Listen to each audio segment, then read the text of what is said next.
No target in Capturing range. the revival point.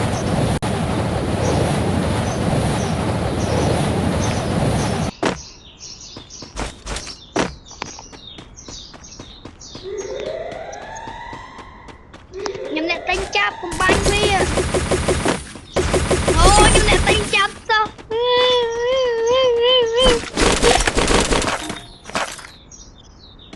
Resources here. Đưa bôi chiến thành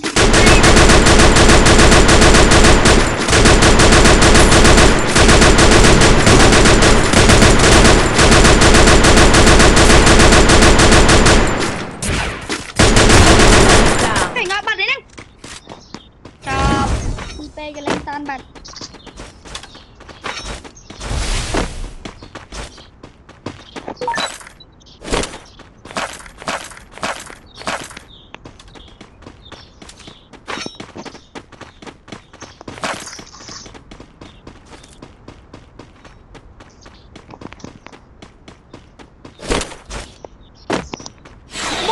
Môi nơi lại nhông.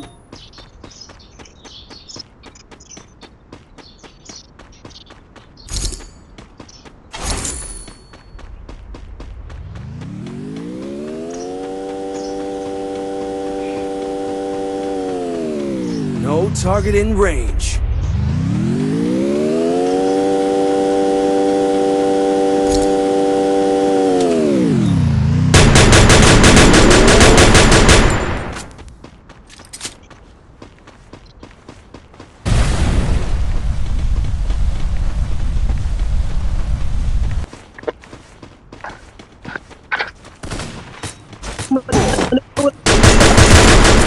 Thằng bánh đi bánh em tóm nữa. Con nước kia có một người phải. Help me! Lưng tư. Ôi anh nha. Là lên trong. Leo luôn cơ. Động môi. Thôi đừng mất. Đừng một phút. Wipeout. Đừng đuổi.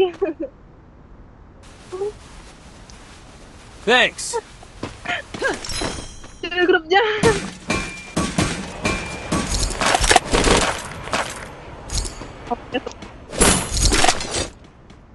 Bị đào lại. Thằng Mà nó bị bánh nó với bánh tóc đạch mà.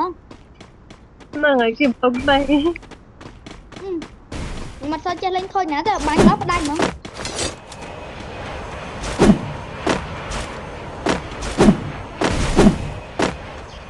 Hồi bánh ngóp đạch này nó biết lắm nhưng mà tao có chui đấy.